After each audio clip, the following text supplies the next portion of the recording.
On Monday, my boss asked me to prepare a sales pitch for the nice people at Acme Incorporated, and to make sure that I got a couple of facts checked by someone in the software group, and another couple of facts checked by someone in the hardware group, before getting final approval from her boss and her boss's boss.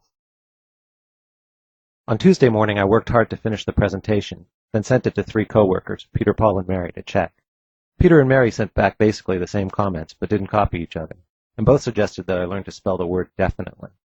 So I fixed my mistakes and sent the new draft to Sally, my buddy in software, and to the office administrator in our Smallville hardware office, whose name is John, but who people call Bubbles because he used to be a clown, to see if he knew someone who could check my facts.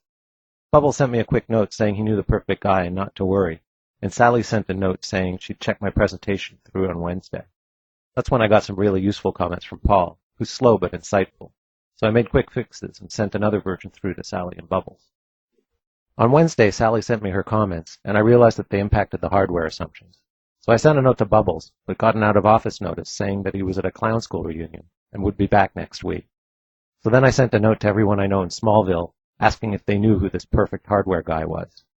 5 of the people I know answered that they didn't know who this guy could be, and the other 4 didn't answer at all. I called them and found out that they didn't know this perfect guy either. My stomach started to feel burning. So I waited for a note from the perfect guy, whose name it turns out is Fred, though people call him Psycho, which finally came on Thursday. And when I got his comments, I called Fred and told him I was sorry, but that the hardware assumptions had changed. And that's when I found out why they call him Psycho. I didn't sleep very well that night at all, and when I did, I had dreams of my boss doing bad things to me.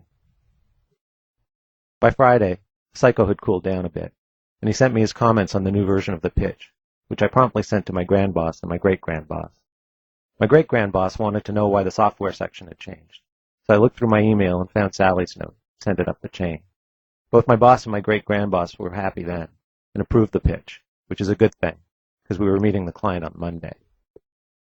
That weekend I told my daughter about what a stressful week I'd had, and she said whatever, and then told me it's no wonder that I was stressed, because email is so last week, and I live in the dark ages, and will never advance, and could she borrow $60 so she could go to that thing with that guy.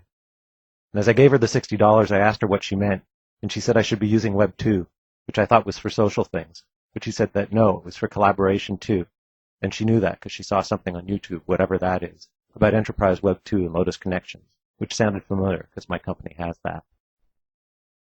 So I asked a buddy the next week who knows about cool things, and he said that yeah, I could have had a much better week if I'd used Connections.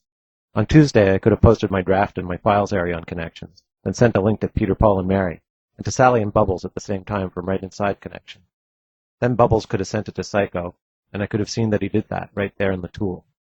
That way, everyone would see the comments as they happened, and only one person would have mocked me for misspelling definitely. And I wouldn't have bugged Sally and Bubbles twice, and I wouldn't have sent 8 emails, gotten 16 emails, or made 4 phone calls tracking down Psycho, who had never gotten angry with me. What's more, I would have saved $60, because my daughter wouldn't have caught me on a bad day. So all I can say is that this social media stuff isn't just about being social. It's about being smart and productive. And like email is so last week.